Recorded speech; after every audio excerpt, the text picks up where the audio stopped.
আজকের ভিডিওতে আপনি যে ক্লিক করেছেন সেটি হয়তো আপনার সাহসের পরীক্ষা নিতে এসেছে। সম্ভবত আজ রাতটা আর আপনার জন্য আগের মতন স্বাভাবিক থাকবে না। যখন দিনের কোলাহল স্তব্ধ হয়ে যায় আর চারপাশের নিস্তব্ধতা অদ্ভুত এক ভাষায় কথা বলে, তার নাম হলো রাত। রাত এমন এক সময় যখন অস্তিত্ব না জানা ছায়াগুলো জীবন্ত হয়ে ওঠে আর হারিয়ে যাওয়া, ভুলে যাওয়া সব সত্য ঘটনা নতুন করে প্রাণ ফিরে পায়। রাত যখন তার শেষ নিঃশ্বাস ফেলতে শুরু করে, চাঁদের মন্দ আলো যখন তপ করে নিভে যায়, ঠিক তখনই খুলে যায় এক অজানা জগতের দরজা। একটা জগৎ যেখানকার বাসিন্দারা আমাদের চেনা চোখের আড়ালে ঘুরে বেড়ায়। নিঃশব্দে তাদের অস্তিত্ব অনুভব করা যায়, কখনো ঠান্ডা হাওয়ার ঝাপটায়, কখনো বা হঠাৎ মনে জাগায় এক অকারণ আতঙ্কে। আর যদি কোনো এক মুহূর্তে তারা আমাদের দৃশ্যপটে ধরা দেয়, তাহলে সেই রহস্যময় অস্তিত্বের স্পর্শে শির দাঁড় বেয়ে নেমে আসে ঠান্ডা স্রোত। প্রিয় শ্রোতারা, কেমন আছেন সবাই? আপনারা কে কোথা থেকে আমাকে শুনছেন তা অবশ্যই কমেন্টে জানাবেন। আপনার মন্তব্য আমার জন্য খুব গুরুত্বপূর্ণ। হয়তো চোখের ঘুম থাকা সত্ত্বেও কোনো অদৃশ্য ভয় আপনাকে বারবার জাগিয়ে তুলবে, অজানা অশরীরের উপস্থিতি অনুভব করাবে। যদি সাহসী হন তবে রুমের আলো নিভিয়ে দিন, দরজাটা ভালো করে বন্ধ করে দিন, যেন বাইরের জগতের কোনো আওয়াজ রহস্যময় অনুভূতি থেকে আপনার মনোযোগ নষ্ট করতে না পারে। আজ নিজেকে ছেড়ে দিন এক সম্পূর্ণ অন্যরকম জগতে, যেখানে বাস্তব আর অবাস্তবের সীমারেখা মুছে যায়। শুধু মনে রাখবেন, একবার শুরু করলে আর ফিরে আসা সহজ হবে না।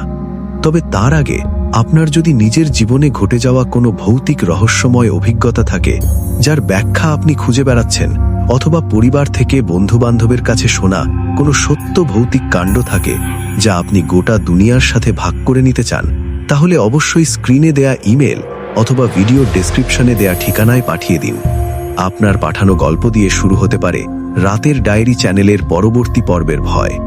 আর যদি আপনি নিয়মিত এমন ভয়ঙ্কর রহস্যের সাগরে ডুবে যেতে চান, তাহলে অবশ্যই চ্যানেলটি সাবস্ক্রাইব করুন এবং বেল আইকনটি টিপে রাখুন, কারণ সামনে অপেক্ষা করছে আরও অজস্র অজানা রহস্য, যা আপনাকে রাতের গভীরে নিয়ে যাবে এক অনির্বাচনীয় অভিজ্ঞতার দিকে। আর দেরি নয়, এখনই চলুন ঢুকে পড়ি আজকের সেই ঘটনায়, যেখানে অপেক্ষা করছে এক লোমহর্ষক অভিজ্ঞতা, যার স্মৃতি আপনাকে আজ রাতে তাড়া করে ফেলতে পারে। আজ আমাদের ভিডিওর প্রথম ইমেলটিতে 3টি ঘটনা একসাথে পাঠিয়েছেন ঠাকুরগাঁও থেকে আমাদের একজন নিয়মিত লিসেনার কামাল ভাই। ভাই লিখেছেন, আসসালামু আলাইকুম ভাইয়া, কেমন আছেন আপনি? আশা করি মহান খোদা তাআলার অশেষ রহমতে ভালো আছেন। আমিও ভালো আছি আলহামদুলিল্লাহ। আজ আমি যেই ঘটনাটি শেয়ার করব সেটি আমি শুনেছি আমার কলিগের কাছ থেকে। আমার কলিগের নাম শান্ত। সে খুলনা মেডিকেল কলেজের স্টুডেন্ট ছিল। শান্ত ভৌতিক বিষয়গুলোর প্রতি খুবই কৌতূহল। আজকের ঘটনাগুলো শান্ত শুনেছেন খুলনা মেডিকেল কলেজের এক মামার কাছ থেকে। মামার নাম মোহাম্মদ আতিক। মামা ছিলেন একজন অ্যাম্বুলেন্স ড্রাইভার।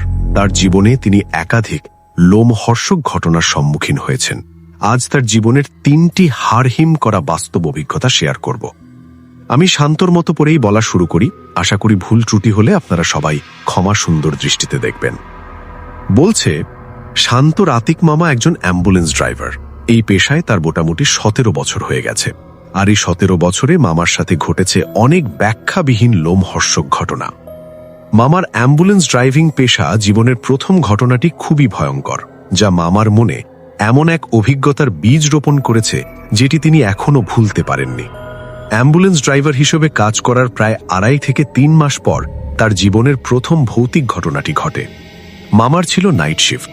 রাতে যখনই কল আসত, তখনই আতিক মামাকে লোকেশন অনুযায়ী জায়গায় গিয়ে রোগীকে সেবা দিতে হতো, চাই রাত বাজুক 1টা, 2টা বা 3টা।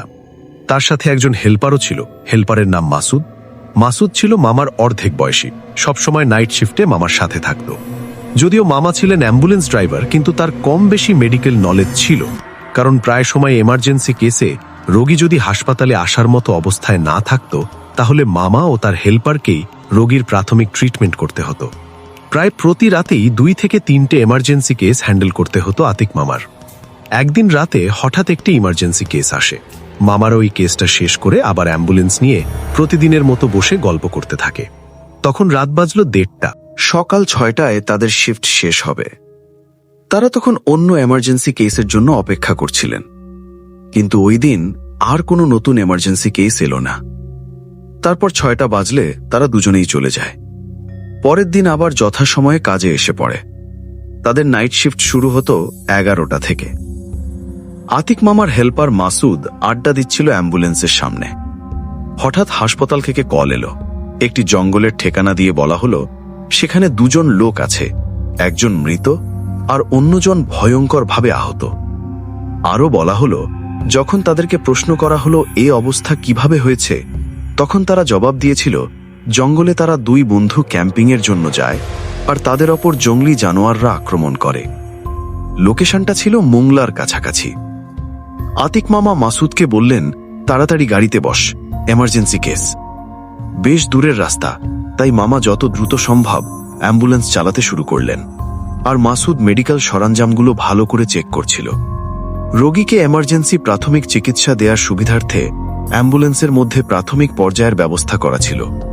মাসুদ সবকিছু 2-3 বার চেক করে নিল, সব ঠিক আছে। অনেকটা সময় পার হওয়ার পর মামার আকাঙ্ক্ষিত লোকেশনের খুব কাছে চলে গেলেন। মামা হাসপাতাল থেকে আগেই রোগীর ফোন নাম্বার নিয়েছিলেন, যাতে করে যোগাযোগ করতে সুবিধা হয়। লোকেশনে একদম কাছে গিয়ে মামা রোগীকে কল দিলেন আর একদম সঠিক জায়গার ঠিকানা নিলেন। ঠিকানা পেয়ে মামা দেখলেন তারা অ্যাম্বুলেন্স নিয়ে জঙ্গলের ভেতর যেতে পারবেন। তারপর মামা অ্যাম্বুলেন্স চালিয়ে জঙ্গলের ভেতরে যেতে লাগলেন যেখানে রোগী আছে। মামা চেষ্টা করছিলেন যত দ্রুত সম্ভব রোগীর কাছে পৌঁছতে। সময়টা ছিল জানুয়ারির শুরুর দিক, মোটামুটি ভালোই ঠান্ডা। ঘন জঙ্গল যেন অন্ধকারে মরিয়ে আছে, রাতের অন্ধকারে যেন নিজের আসল রূপে এসেছে। চলতে চলতে মাসুদ মামাকে বলল, আতিক ভাই, অ্যাম্বুলেন্স আর বেশি ভিতরে নেওয়া উচিত হবে না, কারণ এটা জঙ্গল তো, কাদামাটির মধ্যে ভেসে গেলে আরো সমস্যা। কি জানি কখন স্যাঁতস্যাঁতে কাদার মধ্যে গাড়ি আটকে যায়। এর মধ্যে হাসপাতাল থেকেও বারবার কল আসছিল তাদের অবস্থা জানার জন্য, যে তারা কোথায় আছে, রোগীর কাছে এখনো পৌঁছেছে কিনা। মামা মাসুদের কথা মতো অ্যাম্বুলেন্স থামিয়ে রোগীকে কল দিলেন, কিন্তু এবার রোগী কল উঠালো না। কয়েকবার কল না উঠানোর কারণে তারা মনে করলেন হয়তো রোগী জ্ঞান হারিয়েছে। এই ভেবে মামা আর মাসুদ অ্যাম্বুলেন্স থেকে স্ট্রেচার বের করে জঙ্গলের ভেতরে হাঁটা দিলেন, সাথে টর্চ লাইটও নিয়ে গেলেন।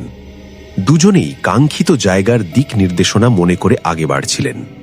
কিন্তু কিছুটা ভেতরে যাওয়ার পরও যখন মামার রোগের সন্ধান পাচ্ছিলেন না, তখন মাসুদ বলল, আতিক ভাই, আমার মনে হয় আমরা ভুল রাস্তায় চলে এসেছি।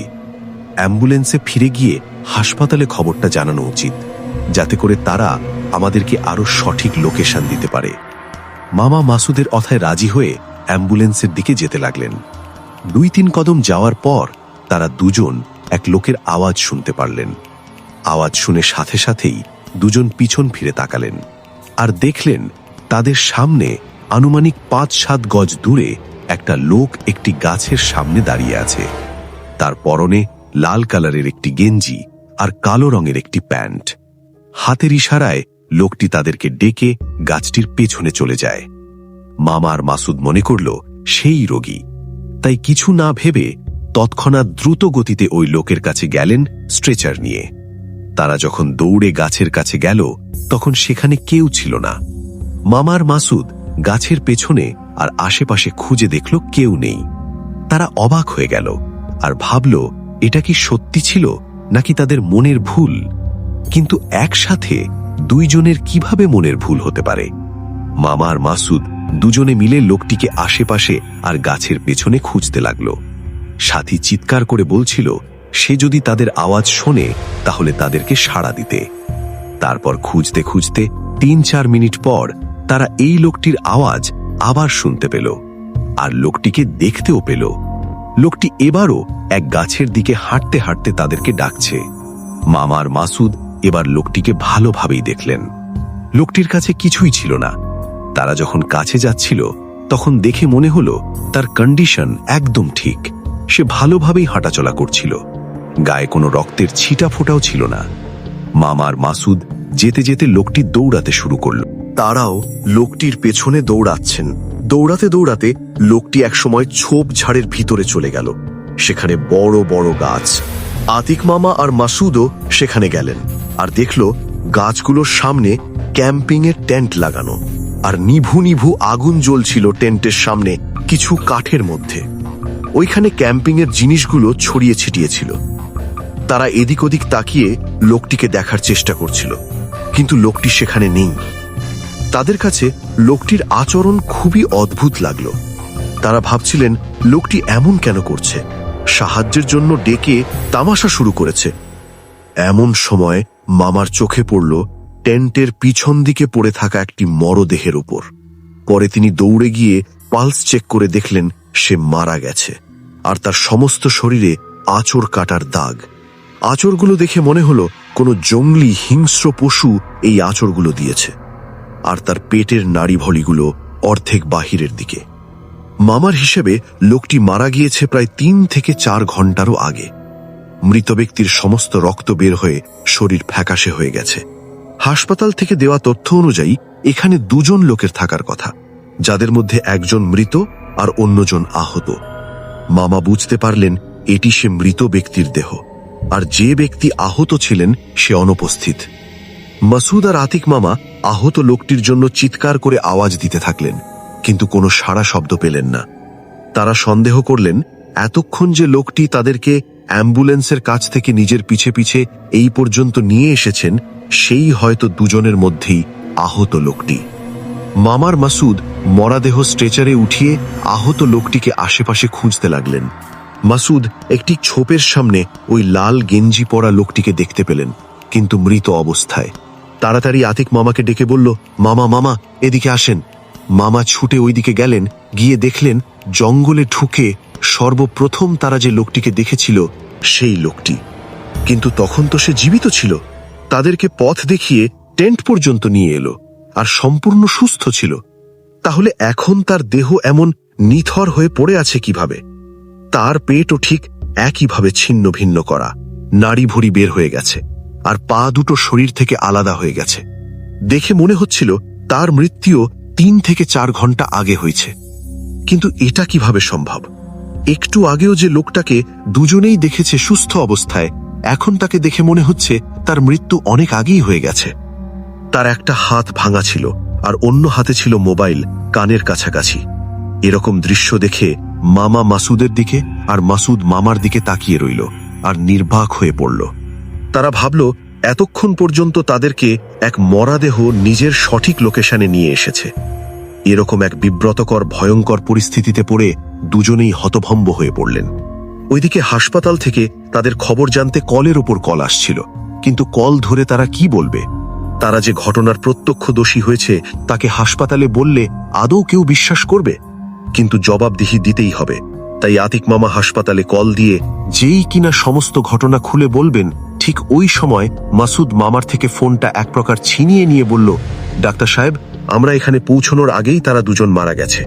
তারপর সমস্ত লোকেশন সঠিকভাবে হাসপাতালে জানিয়ে দিল। সেখান থেকে নির্দেশনা আসলো যে তারা যেন লাশ দুটো নিয়ে কাছের কোনো হাসপাতালে যায়। সেখান থেকে ফরেস্ট অফিসাররা এসে তদন্ত করবেন। তারপর আতিক মামার মাসুদ মিলে মরা দেহ দুটি এক এক করে স্ট্রেচারে উঠিয়ে অ্যাম্বুলেন্সে রেখে দরজা লাগিয়ে দিলেন। আতিক মামার মাসুদ সামনে বসে পড়ল। মামা অ্যাম্বুলেন্স চালাতে শুরু করলেন। আতিক মামার মাসুদ একে অপরের সাথে কোনো কথা বলছিলেন না। মামা এক ধ্যানে গাড়ি চালাচ্ছেন। এমন সময় গাড়ির সাইড মিররে মামা লক্ষ্য করলেন ওই লাল গেঞ্জিওয়ালের লোকটা জঙ্গলের ভিতর দাঁড়িয়ে আছে, যাকে কিনা একটু আগে মামা আর মাসুদ মিলে অ্যাম্বুলেন্সে উঠিয়েছে। মামা যে কিনা এই দৃশ্যের কথা মাসুদকে বলতে যাবে, মাসুদ মামার হাত চেপে ধরে বলল, আতিক ভাই, শান্ত থাকেন, ওর দিকে তাকিয়ে না, একভাবে গাড়ি চালিয়ে কোনো রকম কাছে কোনো হাসপাতালে চলুন। অর্থাৎ মাসুদও ওই দৃশ্য দেখছিল। তারপর আতিক মামার মাসুদ দুজনেই দোয়া দুরুদ পড়তে পড়তে কোনো রকম কাছের একটি হাসপাতালে পৌঁছালো।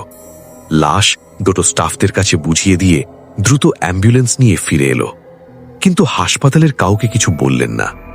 মনে করলেন কে তাদের এই ঘটনার কথা বিশ্বাস করবে।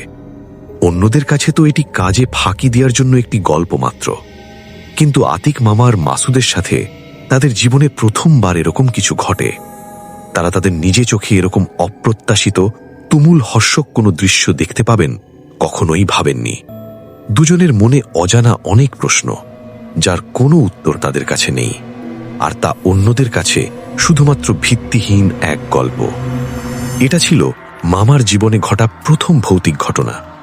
বেশি কথা না বাড়িয়ে চলে যাচ্ছি আতিক মামার জীবনের দ্বিতীয় হার হিম করা ঘটনায়। ঘটনাটি ঘটে 2020-র দিকে, যখন করোনা ভাইরাসের সময় চলছিল আর চারিদিকে ছিল লকডাউন। দিন হোক কিংবা রাত, মানুষ নিজ বাড়িতেই থাকত। তখন মামার কাজকর্ম খুবই কম ছিল। 2-3 দিনে 2-একটা এমার্জেন্সি কেস আসত। কাজের চাপ কমে যাওয়ার কারণে মাসুদ তার গ্রামের বাড়িতে চলে যায়, আর এইদিকে মামার জন্য সংসার চালানো একটু কঠিন হয়ে পড়ে। টানা 3 দিন আতিক মামার কোনো কাজের জোগাড় হল না। 3 দিন পর হঠাৎ মামার মোবাইলে একটি কল আসে। তবে কলটি হাসপাতাল থেকে নয়, বরং রোগীর পরিবারে থেকে আসে। বলা হয় ইমার্জেন্সি 3-4টে লাশ তাদের গ্রামের ঠিকানায় পৌঁছে দিতে হবে। মামার যেহেতু টানা 3 দিন কোনো কাজ হয়নি, আর আগামীতে আবার কখন কাজ হবে তাও জানা নেই, এই দেখে টাকারও খুব প্রয়োজন, তাই তিনি রাজি হয়ে যান। অ্যাম্বুলেন্স নিয়ে বেরিয়ে পড়েন লাশগুলো আনতে। তারপর ঠিকানা মতো মামা পৌঁছে গেলেন। গিয়ে দেখলেন 4টে প্যাকেট করা লাশ, আর তাদের পরিবারের লোকেরা সেখানে উপস্থিত। তারা মামাকে বলল 4টে লাশ একই গ্রামে নিয়ে যেতে হবে। তাই আর দেরি না করে পরিবারের লোকদের নিয়ে ধরাধরি করে লাশ 4টি অ্যাম্বুলেন্সে উঠিয়ে নিলেন।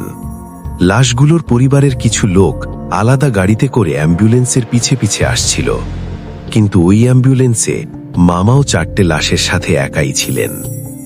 টাকার খুব প্রয়োজন বলে মামা কাজটি করতে বাধ্য ছিলেন। মামার লাশগুলোর পরিবারের কাছে অনুরোধ করছিলেন যে তার সাথে যেন একজন অ্যাম্বুলেন্সে থাকে। যেহেতু মাসুদ গ্রামে চলে গিয়েছে, তাই মামা একা। আর 4টি লাশ। তিনি একটু ভয় পাচ্ছিলেন, কিন্তু লাশগুলোর পরিবারের লোকেরা জানালো করোনার কারণে তারা মামার সাথে বসতে পারবেন না। অ্যাম্বুলেন্স চলছে, আর অ্যাম্বুলেন্সের পেছনে লাশের পরিবারের 2টি গাড়ি আসছে। চলতে চলতে সামনে দেখা গেল গাড়ি চেকিং হচ্ছে, তাই মামার গাড়িটাও থামানো হলো। তারপর জিজ্ঞাসাবাদ করে মামার শরীরের টেম্পারেচার চেক করা হলো। সবকিছু ঠিকঠাক ছিল, তাই তাদেরকে ছেড়ে দেয়া হলো।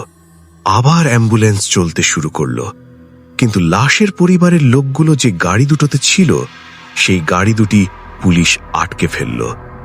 মামা অ্যাম্বুলেন্স এক সাইডে রেখে তাদেরকে কল দিলেন। তারা বলল পুলিশ তাদেরকে জিজ্ঞাসাবাদের জন্য আটকেছে, তাদের আসতে কিছুটা সময় লাগবে। আর মামাকে গ্রামের ঠিকানার দিক নির্দেশনা দিয়ে লাশ নিয়ে চলে যেতে বললেন। সেখানে একটি লোকের নামও বললেন, যে কিনা মামার কাছ থেকে লাশগুলো সংগ্রহ করবে। যদিও মামা ওই গ্রামের রাস্তা চিনতেন না, কিন্তু তাদের দিক নির্দেশনা অনুযায়ী অ্যাম্বুলেন্স চালাতে লাগলেন। যেতে যেতে মামা দেখলেন অনেক মানুষ রাস্তার পাশে বসে আছে। কেউ খাবার খাচ্ছে, তো কেউ গাড়ির জন্য অপেক্ষা করছে। মামার কাছে অনেকে লিফট চেয়েছিল, কিন্তু মামা কারো জন্য গাড়ি থামাননি। চলতে চলতে মামা একটু পর পর তাদেরকে কল দিয়ে রাস্তায় জিজ্ঞাসা করে নিতেন, কিন্তু হঠাৎ নেটওয়ার্কে সমস্যা হলো। ভালো করে কথা শোনা যাচ্ছিল না, কেটে কেটে 2-একটা শব্দ শোনা গেল। সম্পূর্ণ কথা স্পষ্ট মামা শুধু গ্রামটির নাম শুনতে পেরেছিলেন, তাই রাস্তার লোকেদের জিজ্ঞাসা করতে করতে আগে বাড়তে লাগলেন। একসময় সম্পূর্ণ নীরব রাস্তায় চলে এলেন। এখন কোনো মানুষও দেখা যাচ্ছে না। সামনে আর পেছনে মামা শুধু অন্ধকারে দেখতে পেলেন, আর সেখান থেকে রাস্তা অনেক খারাপ ছিল। রাস্তার মাঝখানে বড় বড় গর্ত। রাস্তা খারাপ হওয়ার কারণে এখন গাড়ি চালাতে খুব সমস্যা হচ্ছিল। একটু পরপর ঢাকনি খাচ্ছিল। আতিক মামার 2টি লাশ অ্যাম্বুলেন্সের 2 পাশের ছিটে, আর বাকি 2টি অ্যাম্বুলেন্সের মাঝ বরাবর নিচে রেখেছিলেন। গাড়ি যখন ঝাঁকি খাচ্ছিল, তখন পিছন থেকে খুব বিকট একটা আওয়াজ আসলো। আতিক মামা আন্দাজ করলেন হয়তো 2 পাশের ছিটে রাখা লাশ দুটো নিচে থাকা লাশের উপরে পড়েছে। মামা ইচ্ছা করলেন অ্যাম্বুলেন্স থামিয়ে লাশগুলো উঠিয়ে আবার ছিটে রাখতে, কিন্তু তার সাহসে মোটেও কোলা ছিল না, তাই তিনি এভাবেই চলছিলেন। ভয়ে মামার গলা শুকিয়ে আসছিল। মামা চুপচাপ গাড়ি চালাতে চালাতে মনে মনে আল্লাহকে ডাকছিলেন। রাস্তা পুরো নীরব, পিছনে 4টি লাশ, সামনে মামা একা। এমন অবস্থায় তিনি কি করবেন কিছুই বুঝতে পারছেন না। মামা মনে করলেন এখন যদি তিনি গাড়ি ব্যাক করেন তাহলে হয়তো রাস্তা ভুলে যাবেন, আর এতে করে আরো বেশি বিপদ হবে। তাই আগে চলতে থাকলেন এভাবে যে রাস্তাটা কোথাও না কোথাও গিয়ে তো শেষ হবে। যে ভাবা সেই কাজ। গাড়ি চলতে চলতে একসময় রাস্তাটা শেষ হয়ে গেল, কিন্তু রাস্তা যেখানে শেষ হলো সেই জায়গা দেখে আমার চোখ কপালে উঠল, কারণ সামনে ছিল ঘন জঙ্গল। এটা দেখে মামার হাত পা কাঁপতে শুরু করলো। অনদন্ত করে তিনি তাড়াতাড়ি লাশের পরিবারের কাছে কল দিলেন, কিন্তু নেটওয়ার্ক ইস্যুর কারণে কল ঢুকছিল না। মামার তখন ইচ্ছে করছিল লাশগুলো আর অ্যাম্বুলেন্স রেখে তিনি পালিয়ে যাবেন, কিন্তু মামা এখন ভয় আর দায়িত্বের বেড়াজালে আটকে পড়েছেন। কোনোরকম আল্লাহ তাআলার নাম নিতে নিতে মামা তাড়াতাড়ি অ্যাম্বুলেন্স ব্যাক করলেন আর ফিরে যেতে শুরু করলেন। প্রায় 1 কিলোমিটার ব্যাক যাওয়ার পর রাস্তা খারাপ হওয়ার কারণে অ্যাম্বুলেন্সের পিছনের চাকা পাঞ্চার হয়ে গেল। বিপত্তি বাঁধল এই জায়গাতেই। মামা না চাইতেও অ্যাম্বুলেন্স থেকে নেমে নিজের মুখ ঢেকে নতুন চাকা বের করার জন্য অ্যাম্বুলেন্সের দরজা খুললেন। খুলে দেখলেন একপাশের সিটের লাশ নিচে পড়েছে। কোনো রকম পাঞ্চার টায়ার খুলে নতুন টায়ার লাগালেন, আর নষ্ট টায়ারটি লাশগুলোর সামনে রেখে তাড়াতাড়ি দরজা লাগিয়ে দিলেন। এবার দরজা লাগানোর সাথে সাথেই মামা ভেতর থেকে কিছু একটা নড়াচড়ার শব্দ পেলেন। ভাবলেন হয়তো টায়ারটি লাশের ওপরে পড়েছে, কিন্তু পর মুহূর্তে আমার ধারণা পাল্টে গেল, কারণ ভেতর থেকে দরজায় অনবরত ঠক ঠক করা হচ্ছিল, আর ক্রমশ অল্প সময়ের মধ্যেই আওয়াজ আরো বেড়ে গেল। এই দৃশ্য দেখে ভয়ে আতঙ্কে মামা অ্যাম্বুলেন্স থেকে অনেকটা দৌড়ে গিয়ে দাঁড়ালেন। মামা তখন শরীর অবশ্যই আসছিল। চোখের সামনে এরকম ভয়ঙ্কর অবস্থা দেখে মামা কাঁদতে লাগলেন। যা তিনি দেখছেন এটা তার মনের কোনো ভুল না। অ্যাম্বুলেন্স আস্তে আস্তে দোলতে শুরু করলো। মনে হলো যেন লাশগুলো জীবিত হয়ে অ্যাম্বুলেন্সের ভেতরে লাফালাফি করছে। 3-4 মিনিট এ অবস্থা থাকার পর হঠাৎ সবকিছু আগের মতো শান্ত হয়ে গেল। মামা কান্না বন্ধ করলেন আর জোরে জোরে আল্লাহর নাম পড়তে শুরু করলেন। তার মনে হলো হয়তো ভিতরে কোনো একজন জীবিত আছে যাকে ভুলে মৃত ঘোষণা করা হয়েছে। হতে পারে সে মামার কাছ থেকে সাহায্য চাইছে। তাই আল্লাহর নাম নিতে নিতে মনে একটু সাহস জুগিয়ে মামা অ্যাম্বুলেন্সের দরজা খুললেন। দেখলেন লাশগুলো সব আগের মতোই আছে, আর যে লাশটা পড়ে গিয়েছিল সেটিও এখন আগের জায়গায়।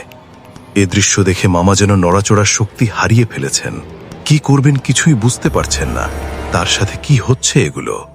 প্রায় 5 মিনিটের মতো মামা খায়ের দরজা খুলে লাশগুলোর দিকে তাকিয়ে রইলেন। লাশগুলো নিথর হয়ে পড়ে আছে। মামা নিজেকে সান্ত্বনা দিলেন যে ভয়ের কারণে হয়তো সে উল্টাপাল্টা দেখছে। তাই তাড়াতাড়ি দরজা বন্ধ করে সিটে গিয়ে বসলেন আর গাড়ি চালাতে লাগলেন। আনুমানিক 5 কিলোমিটার ব্যাক যাওয়ার পর মামা লক্ষ্য করলেন সামনে 2টি গাড়ি। গাড়ি দুটি দেখে যেন মামার শরীরে প্রাণ ফিরে এলো। মনে যেন বেঁচে থাকার আনন্দ ফুটে উঠেছে। ওই গাড়ি দুটো মামার অ্যাম্বুলেন্সের সামনে এসে থামল। মামা গাড়ি থেকে নেমে দেখলেন লাশগুলোর পরিবারের লোকেরা। তারা মামাকে জিজ্ঞাসা করল কেন মামা অল ধরছিলেন না। মামা বললেন, কল তো আমি আপনাদেরকে অনেক দিয়েছি, কিন্তু নেটওয়ার্ক সমস্যার কারণে কল ঢুকছিল না। মামা পকেট থেকে ফোনটা বের করলেন আর দেখলেন এখন নেটওয়ার্ক ফুল। ওমা অবাক হয়ে গেলেন, কিন্তু তাদেরকে লাশগুলোর ব্যাপারে কিছু না বলে বললেন, আমি রাস্তা হারিয়ে ফেলেছিলাম। তারপর পরিবারের লোকেরা মামাকে সঠিক রাস্তা দেখিয়ে গ্রামে নিয়ে গেল। মামা তাদের কাছ থেকে নিজের পারিশ্রমিক বুঝে নিলেন, কিন্তু ওই রাতে আবার অ্যাম্বুলেন্স নিয়ে ফিরে আসার সাহসটুকু আমার মধ্যে ছিল না। তাই মামা তাদেরকে অনুরোধ করলেন রাতটুকু যেন তাকে এখানে কাটানোর ব্যবস্থা করে দেয়া হয়। পরিবারের লোকেরাও মামাকে ব্যবস্থা করে দিলেন। ফজর হতেই মামার এক মুহূর্ত অপেক্ষা না করে অ্যাম্বুলেন্স নিয়ে ফিরে আসলেন। মামার সাথে ওই দিন রাতে এত কিছু ঘটেছে তার কোনো প্রমাণ তার কাছে নেই, কিন্তু সে নিজে যা প্রত্যক্ষ করেছে সেটাকে মিথ্যা বলার কোনো উপায় নেই। তার মধ্যে শিহরণ জাগানো সেই ভয়, আতঙ্ক আর সচক্ষে মরণ দেখার অভিজ্ঞতা বলার মতো না, কিন্তু সংসার ভালো রাখার জন্য প্রতিনিয়তই তাকে নিজের মরণ সচক্ষে দেখতে হতো। এখন আমরা শুনব আতিক মামার জীবনে ঘটা তৃতীয় একটি অপ্রত্যাশিত লোমহর্ষক অভিজ্ঞতার ঘটনা। সময়টা রাত আনুমানিক 2টা। আতিক মামা একটি লাশ নিয়ে ঘটনাস্থল থেকে হাসপাতালে যাচ্ছিলেন।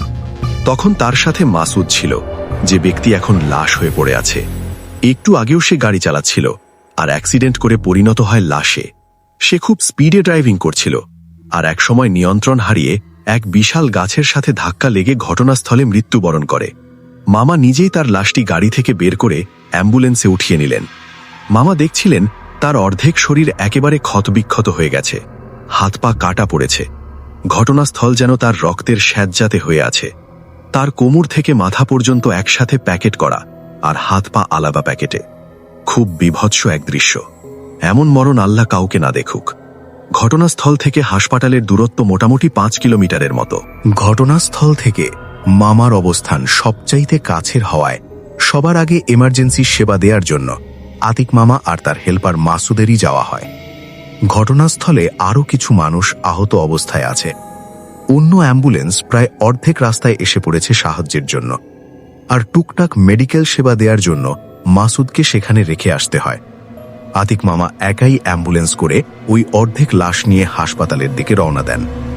অর্ধেক রাস্তা পার হওয়ার পর মামা খেয়াল করলেন যেন লাশটা পিছনে খুব জোরে নাড়াচাড়া করছে, যার কিনা শুধু মাজা থেকে মাথা পর্যন্ত শরীর, আর হাত পা আলাদা। মামা প্রচণ্ড রকমের ভয় পেয়ে গেলেন। তাড়াতাড়ি গাড়ি এক সাইডে লাগিয়ে নিচে নেমে অ্যাম্বুলেন্সের দরজা খুললেন। দরজা খুলে মামা যে দৃশ্য দেখলেন তা কেউই দেখতে চাইবে না, চাই সে ঘটনাস্থল থেকে মামার অবস্থান সবচাইতে কাছের হওয়ায় সবার আগে এমার্জেন্সি সেবা দেওয়ার জন্য আতিক মামা আর তার হেল্পার মাসুদেরই যাওয়া হয়। ঘটনাস্থলে আরও কিছু মানুষ আহত অবস্থায় আছে। অন্য অ্যাম্বুলেন্স প্রায় অর্ধেক রাস্তায় এসে পড়েছে সাহায্যের জন্য, আর টুকটাক মেডিকেল সেবা দেওয়ার জন্য মাসুদকে সেখানে রেখে আসতে হয়। আতিক মামা একাই অ্যাম্বুলেন্স করে ওই অর্ধেক লাশ নিয়ে হাসপাতালের দিকে রওনা দেন। অর্ধেক রাস্তা পার হওয়ার পর মামা খেয়াল করলেন যেন লাশটা পিছনে খুব জোরে নাড়াচাড়া করছে, যার কিনা শুধু মাজা থেকে মাথা পর্যন্ত শরীর, আর হাত পা আলাদা। মামা প্রচণ্ড রকমের ভয় পেয়ে গেলেন। তাড়াতাড়ি গাড়ি এক সাইডে লাগিয়ে নিচে নেমে অ্যাম্বুলেন্সের দরজা খুললেন। দরজা খুলে মামা যে দৃশ্য দেখলেন তা কেউই দেখতে চাইবে না, চাই সে যত সাহসী হোক না কেন। আতিক মামা দেখলেন 2 ভাগে প্যাকেট করা লাশের অংশগুলো নিজে নিজেই এমনভাবে প্যাকেটের মধ্যে নাড়াচাড়া করছে যেন সে এখনো জীবিত, আর প্যাকেট ছিঁড়ে বের হয়ে যাবে। পরিস্থিতির ভয়াবহতা সহ্য করতে না পেরে আতিক মামা অ্যাম্বুলেন্স আর লাশ সেখানে রেখেই হাসপাতালের দিকে দৌড় দিলেন।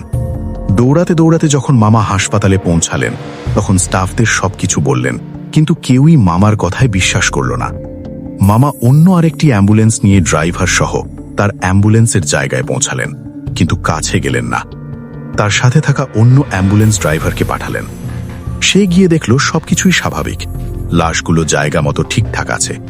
ওই ড্রাইভার মামাকে ডাক দিলেন, কিন্তু মামা যেহেতু গভীর ভয়ে আচ্ছাদিত তাই কাছে যাওয়ার সাহস করলেন না।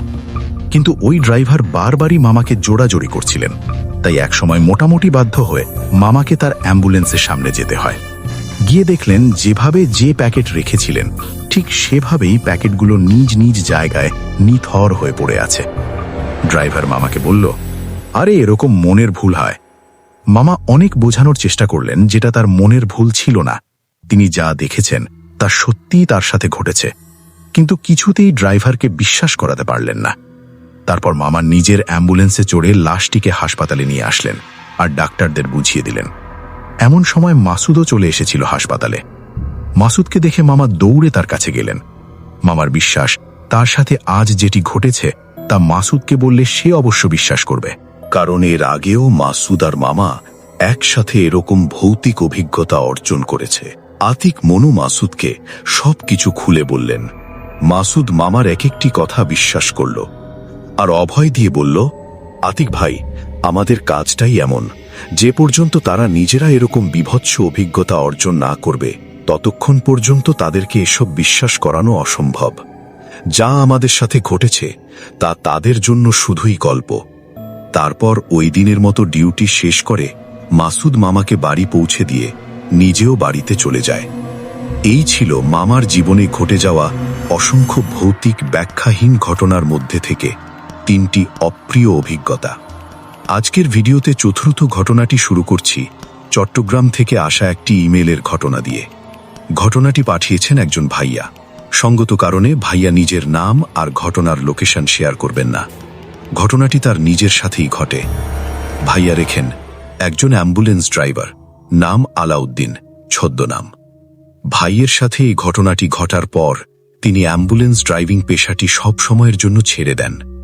প্রিয় লিসেনার্স, আর দেরি না, আমি সোজা চলে যাব ভাইয়ের সাথে ঘটা সেই ভয়ঙ্কর ঘটনায়, যার শিহরণ জাগানোর মতো অভিজ্ঞতা তাকে তার পেশা ছাড়াতে বাধ্য করেছে।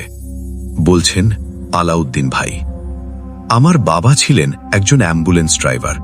যখন তার বয়স হতে থাকল আর কর্মক্ষম হয়ে পড়লেন, তখন তিনি তার জায়গায় আমাকে কাজে লাগিয়ে দেন।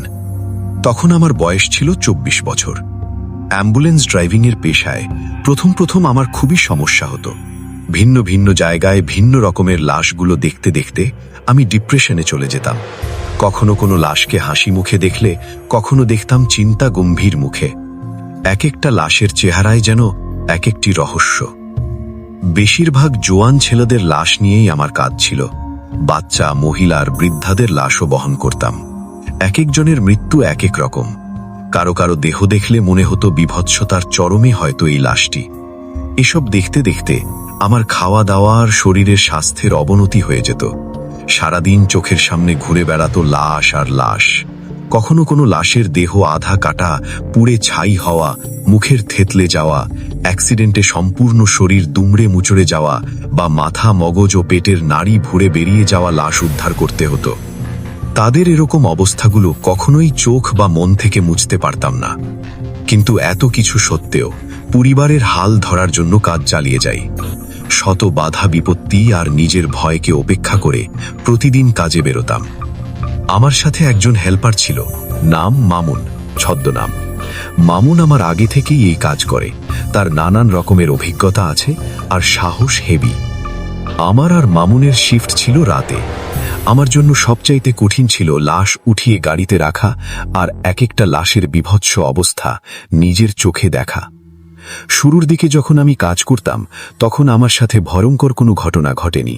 শুধু লাশগুলোর বিভৎস অবস্থাই আমাকে ফেলে দিত। আমি যেন প্রায় হাসতে ভুলে গিয়েছিলাম। কিন্তু মামুন সবসময় আমার মনে সাহস জোগাত, অভয় দিত আর কখনোই আমাকে একা ছাড়ত না।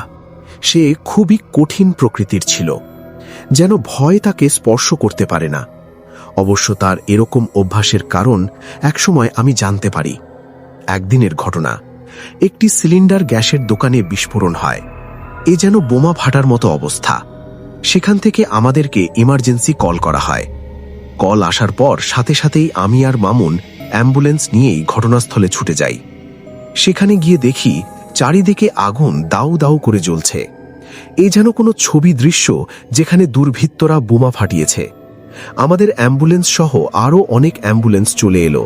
সবাই যে যার মতো করে রোগীদের স্টেজে উঠিয়ে অ্যাম্বুলেন্সের মধ্যে রাখছে আর বিদ্যুতের গতিতে হাসপাতালের দিকে ছুটছে। আমি আর মামুন এই পর্যন্ত 3টে রোগীকে স্ট্রেচারে করে অ্যাম্বুলেন্সে উঠিয়ে দিয়েছিলাম। তবে অন্য যারা অ্যাম্বুলেন্সে তারপর 4র্থ রোগীকে যখন স্ট্রেচারে ওঠাই, তখন দেখলাম তার সম্পূর্ণ শরীর ঝলসে গেছে, কিন্তু এখনও সে মৃত্যুবরণ করেনি। নিব নিব মোমের বাতির মতো তার প্রাণটা জ্বলছে নিভছে এমন অবস্থা। শুধু চোখ দুটো ভালো আছে, কিন্তু তার চোখে যেন অনেক কথা আর আতঙ্ক মিশে একাকার হয়ে গেছে। মামুন আর আমি তাকে তাড়াতাড়ি অ্যাম্বুলেন্সের ভেতরে রাখলাম। খেয়াল করলাম সে কি যেন একটা বলতে চাচ্ছে, তাই আমি আমার কান তার মুখের সামনে নিলাম। সে বলল, আমার ছোট ছোট বাচ্চা আছে। বলতে বলতে তার ঝলসানো হাত দিয়ে আমার হাতটা চেপে ধরল। সাথে সাথেই তার ঝলসানো হাতের কিছু গোস্ত আমার হাতে লেগে গেল। আমি অবস্থান নিতে না পেরে কোনো রকম তার হাত থেকে আমার হাতটা ছাড়িয়ে নিলাম আর দ্রুত গতিতে অ্যাম্বুলেন্সের ড্রাইভিং সিটে গিয়ে বসলাম। শরীরের সমস্ত শক্তি দিয়ে দ্রুত হাসপাতালের দিকে গাড়ি টান দিলাম। মামুন তার সাথে অ্যাম্বুলেন্সের পেছনে ছিল, ক্রমাগত তাকে সান্ত্বনা দিয়ে যাচ্ছে।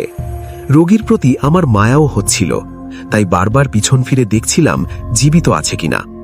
একবার দেখলাম মামুন কি যেন একটা তার পকেটে ঢোকাচ্ছে, কিন্তু ওই দিকে আর অত খেয়াল করলাম না। পথ চলতে চলতে একসময় রোগী অ্যাম্বুলেন্সের মধ্যে মৃত্যুবরণ করে। তার মরা দেহটি আমরা হাসপাতালে নিয়ে গিয়ে মর্গে দিয়ে আসি। পরের দিন ময়না তদন্ত শেষ হলো। ওই লাশ তার পরিবারের কাছে পৌঁছে দেওয়ার দায়িত্ব আমাদের ওপরেই পড়ে। এ দায়িত্ব পেয়ে আমার মনের মধ্যে কেমন জানি অশান্তি লাগছিল, কিন্তু কি আর করার, কাজ তো করতেই হবে। মরাদেহ আমি আর মামুন অ্যাম্বুলেন্সে উঠিয়ে দিলাম। এবার অ্যাম্বুলেন্সের পেছনে লাশের সাথে তার ভাই ছিল, আমি আর মামুন সামনের সিটে। তারপর একসময় আমরা দেশের বাড়িতে পৌঁছে গেলাম। অ্যাম্বুলেন্স থেকে মরাদেহ নামিয়ে ওখানে রাখলাম। সে সময় লাশের হাত আমার হাতের সাথে ছোঁয়া লাগে। কেন যেন মনে হলো লাশটা ইচ্ছে করেই তার হাতটা আমার হাতের সাথে লাগিয়েছে। মুহূর্তে আমি কুমার মধ্যে চলে গেলাম। এমন সময় উপস্থিত এক লোক কাঁদতে কাঁদতে বলল, আহারে, আজ সে বেতন পেয়েছিল, ভেবেছিল পরিবারের জন্য আর মেয়ের পড়াশোনার জন্য কিছু বই খাতা কিনবে। এগুলো বলে আর্তনাদ করতে লাগলো। আমি আর মামুন চলে আসলাম। সেদিন আমার আর ইচ্ছে করছিল না কাজ করতে, কিন্তু ছুটির কোনো সম্ভাবনা নেই। আমরা আবার সিলিন্ডার বাস্ট হওয়ার জায়গায় গিয়ে অন্যান্য রোগে আনতে লাগলাম। খাবার সময় নেই, খাবার আমাদেরকে হাসপাতাল থেকে দেয়া হতো, তবে কোনো স্পেশাল খাবার না, খুবই সাদামাটা আর স্বাধীন খাবার। মামুন আমাকে বলল, চলেন আজকে সামনের দোকান থেকে বিরিয়ানি খাই। আমি বললাম, না রে ভাই, অত টাকা নেই। মামুন বলল, আরে ভাই, আপনি চলেনই না, টাকার চিন্তা করতে হবে না। তারপর ওর জোড়াজোড়িতে গেলাম বিরিয়ানি খেতে। দুজনে ভর পেট বিরিয়ানি খেলাম। বিল দেওয়ার জন্য যেই কিনা পকেটে হাত দিয়ে মানিব্যাগ বের করে খুললাম, দেখলাম 1000-এর কয়েকটি নোট। মামুন আমার আর আমি মামুনের আর্থিক অবস্থা ভালো করে জানতাম, তাই 1000-এর কয়েকটি নোট মানিব্যাগে দেখে হতভম্ব হয়ে গেলাম। এমন সময় আমার চোখে ভেসে উঠল ওই দৃশ্যটি, যখন আমি অ্যাম্বুলেন্সে মামুনকে তার পকেটে কিছু রাখতে দেখেছিলাম। আমার বুঝতে একটুও বাকি রইল না যে এই টাকা কোথা থেকে এসেছে। ব্যাপারটা বুঝতে পেরে আমি মামুনকে জিজ্ঞাসা করলাম যে ও এই টাকা কোথা থেকে পেয়েছে। মামুন হচকাচিয়ে গেল, আর আমি যে বিষয়টা সন্দেহ করেছিলাম তা সম্পূর্ণ অস্বীকার করল। কিন্তু আমিও নাছোড়বান্দার মতো তাকে জিজ্ঞাসাবাদ করেই চলেছি। এক পর্যায়ে সে স্বীকার করে যে টাকাগুলো উপরে যাওয়া লোকটির কাছ থেকে নিয়েছিল, আর আমার মানিব্যাগে কয়েকটি নোট রেখে দেয়, বাকি টাকা নিজে রাখে। আমি আমার কাছে থাকা টাকাগুলো আর তার কাছে থাকা সমস্ত টাকা নিয়ে একসাথে করি 25,000 টাকা প্রায়। তারপর সবগুলো টাকা একটি খামের মধ্যে ভরে ওই লোকটির বাড়িতে চলে যাই মামুনকে নিয়ে। তার বাড়িতে পৌঁছে যখন দরজায় টোকা দেই, তখন আনুমানিক 15 বছরের একটি মেয়ে দরজা খোলে। আমরা কিছু না বলে শুধু ঘামতি দিয়ে চলে আসি। সেদিন রাতে আমার খুবই শান্তির ঘুম হয়। এই কাজে ঢোকার পর থেকে এটি ছিল আমার প্রথম আরামের ঘুম।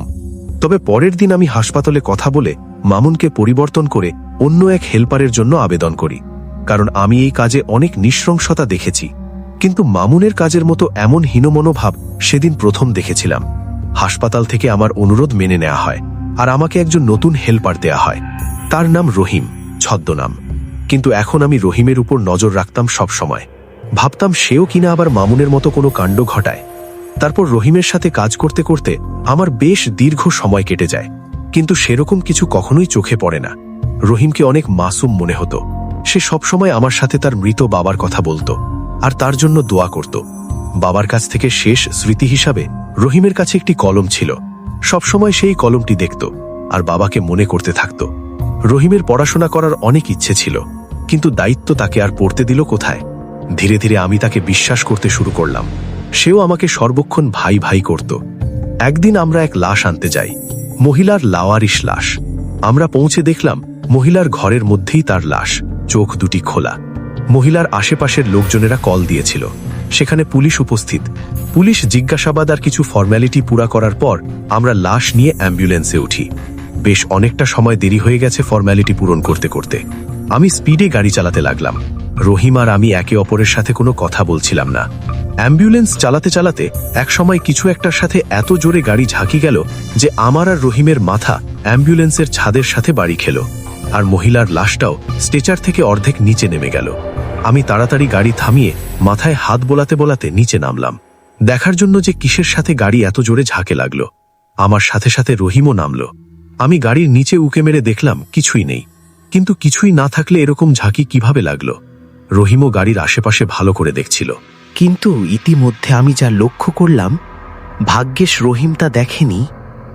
আমি দেখলাম অ্যাম্বুলেন্সের ড্রাইভিং সিটের সামনে একটা মেয়ে বিয়ের সাজে দাঁড়িয়ে আছে, পরনে বউদের মতো লাল জামা আর হাতে গলায় গয়নাগাটি। সে এক জায়গাতেই ঠাঁই দাঁড়িয়ে আছে। আমি ভাবলাম রহিম ছোট মানুষ, এই দৃশ্য দেখে খুব ভয় পাবে। যদিও এই রকম ভৌতিক অভিজ্ঞতায় সেই দিনটি আমার জন্য প্রথম ছিল। তারপরও রহিমকে বললাম, তুই ভালো করে শুধু গাড়ির নিচে দেখ। আর আমি অর্ধেক পড়ে যাওয়া লাশটা আবার ছিটে রাখতে গেলাম। গিয়ে দেখলাম মহিলার লাশের মাথার কাপড়টা সরে আছে, আর তার চোখ দুটো আগের মতোই মেলা। লাশের খোলা চোখ আর অ্যাম্বুলেন্সের সামনে বিয়ের সাজে দাঁড়িয়ে থাকা মেয়েটিকে দেখে আমার প্রায় রক্তহীন হয়ে যাওয়ার মতো পরিস্থিতি। আমি তাড়াতাড়ি উঠে কাপড় দিয়ে যেই কিনা লাশের মাথা ঢেকে দিতে যাব, এমন সময় দেখলাম লাশের চোখ দুটো পলক ফেলছে। এই দৃশ্য দেখে আমার ভেতরটা ধক করে উঠল। মনে করলাম হয়তো আমার ভুল ধারণা, তাই তাড়াতাড়ি লাশের মুখে কাপড় দিয়ে দরজা লাগিয়ে দিলাম।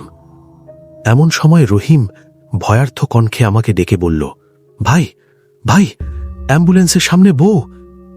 এটা শুনে আমি বুঝতে পারলাম এতক্ষণে রহিমের চোখে ওই দৃশ্য ধরা পড়েছে। কিন্তু না জানার ভান করে বললাম, ওসব বাদ দে, তাড়াতাড়ি গাড়িতে ওঠ, যেতে হবে। আমি দ্রুত গাড়ি স্টার্ট দিতে চাচ্ছিলাম, কিন্তু গাড়ি স্টার্ট নিচ্ছে না। পিছনে লাশ, সামনে একটি অশরীরী বউ, সম্পূর্ণ রোড ফাঁকা। আমরা যতই এই কাজের সাথে অভ্যস্ত হই না কেন, দিন শেষে তো সাধারণ মানুষই। ভয়ে রহিম আর আমার শরীরের রক্ত জমাট বাঁধার অবস্থা। এমন সময় লক্ষ্য করলাম ওই বউটি গাড়ির কাছে আসছে। প্রথমে তো শুধু দাঁড়িয়েছিল, যদিও আমার মনে হয় সে আমাদের উপস্থিতি তখনও দেখেছিল, কিন্তু এখন সরাসরি গাড়ির সামনে আসতে শুরু করেছে। এই অবস্থা দেখে এখন তো রহিম চেঁচামেচি শুরু করেছে, বলছে, ভাই ভাই তাড়াতাড়ি স্টার্ট দাও, ওই অদ্ভুত বউ তো আমাদের দিকে আসছে, আমার ভয় লাগে, তুমি তাড়াতাড়ি করো। যদিও আমি নিজেকে নিয়ন্ত্রণ করতে চাচ্ছিলাম, কিন্তু রহিমের চিল্লাচিল্লিতে ক্রমশই আরো বেশি আতঙ্কিত হতে লাগলাম। কোনো রকম জোরে জোরে আল্লাহর নাম পড়তে পড়তে গাড়ি স্টার্ট দেওয়ার চেষ্টা করছিলাম, কিন্তু কোনোভাবেই গাড়ি স্টার্ট নিচ্ছে না। উপর থেকে সে বিভৎস ভয়ঙ্কর বউ গাড়ির কাছে এসে পড়েছে, আর মাত্র 5-6 কদম বাকি। আমি চিন্তা করলাম, এখন যদি গাড়ি স্টার্ট না নেয়, তাহলে আমার আর রহিমের এই লাশ ও গাড়ি এখানে রেখেই পালানো ছাড়া বাঁচার অন্য কোনো উপায় থাকবে না। এমন সময় আল্লাহর অশেষ মেহেরবানিতে গাড়ি স্টার্ট নিল। আমি আর 7-5 না ভেবেই ফুল স্পিডে গাড়ি চালাতে লাগলাম, আর সাইড মিনারে খেয়াল করলাম বউটি গাড়ির পেছনে দৌড়াচ্ছে। ইতিমধ্যে নতুন ভয়ের উদয় হলো। মনে হলো হঠাৎ পেছনে থাকা লাশটি যেন অ্যাম্বুলেন্স ভেঙে বের হয়ে যাবে। সাথে সাথে অ্যাম্বুলেন্স ভারী হয়ে গেল। ফুল স্পিডে চালানোর পরেও মনে হচ্ছে গাড়ি যেন চলছেই না। আবার পেছনে নতুন বউ সেজে থাকা অশরীরী পিছু করছে। অ্যাম্বুলেন্সের মধ্যে থাকা লাশের গুঙ্গানির আওয়াজে রহিম কাঁপতে লাগলো। যেহেতু আমার জীবনেও সেটি ছিল প্রথম বিভৎস ভৌতিক ঘটনা, তাই ভয়ে রহিমকে সান্ত্বনা দিতে পারছিলাম না। আমার নিজেরই অবস্থা খারাপ। জোরে জোরে আল্লাহর নাম নিতে নিতে কোনো রকম হাসপাতালে এসে পৌঁছালাম। গাড়ি থামানোর পর পিছনে তাকিয়ে দেখলাম সেই অশরীরী বউ নেই। অ্যাম্বুলেন্সের ঝাঁকুনিও বন্ধ হয়ে গেছে, গুঙ্গানির শব্দও শেষ। তাড়াতাড়ি স্টাফদের দিকে লাশ বুঝিয়ে দিলাম। তারপর আমি আর রহিম সামনে থাকা বেঞ্চের উপর বসলাম। এখন রহিম কিছুটা শান্ত, কিন্তু ভয় কাটিয়ে উঠতে পারেনি। তার কাছে বসে অভয় দিয়ে বললাম, এটা তো আমাদের জীবনেরই অংশ। প্রায় সময়ই এরকম লোমহর্ষক অভিজ্ঞতার মুখোমুখি হতে হবে, ভয় পাস না। এমন সময় রহিম মাথা উঠালো। দেখলাম এখনো খাচ্ছে। আমাকে বলল, ভাই, আমার বাবার দেয়া সেই কলমটি সেখানেই ফেলে এসেছি। আর এতটুকু বলতেই আমি থমকে গেলাম, কারণ কলমটি রহিমের জন্য খুবই মূল্যবান ছিল। তার বাবার দেয়া শেষ স্মৃতি। সে কলমটি সবসময় নিজের কাছে রাখত আর বলতো, জানেন ভাই, এই কলমটি আমার সাথে থাকলে এমন মনে হয় যেন আমার বাবা আমার সাথে আছে। আমি তাকে অনেকবার বলেছিলাম কলমটি বাসায় কোথাও সুন্দর করে রেখে দিতে, কিন্তু সে সব সময় নিজের সাথেই রাখত। সেই সময় ভাবুক হয়ে আমি এক চরম ভুল সিদ্ধান্ত নিয়ে নেই। রহিমকে বলি, তাড়াতাড়ি ওঠ, আমাদের যেতে হবে। রহিম বলল, কোথায়? আমি বললাম, কথা না বলে তাড়াতাড়ি চল, নতুন নতুন এমার্জেন্সি কেস আসলে আর যাওয়া হবে না। তারপর রহিমকে অ্যাম্বুলেন্সে উঠিয়ে আবার ফিরে চললাম ওই জায়গায় যেখানে গাড়ি থামিয়েছিলাম। রহিম দেখল আমি তাকে সেই জায়গায় নিয়ে এসেছি যেখানে ভয়ে সে কলমটি হয়তো ফেলে এসেছে।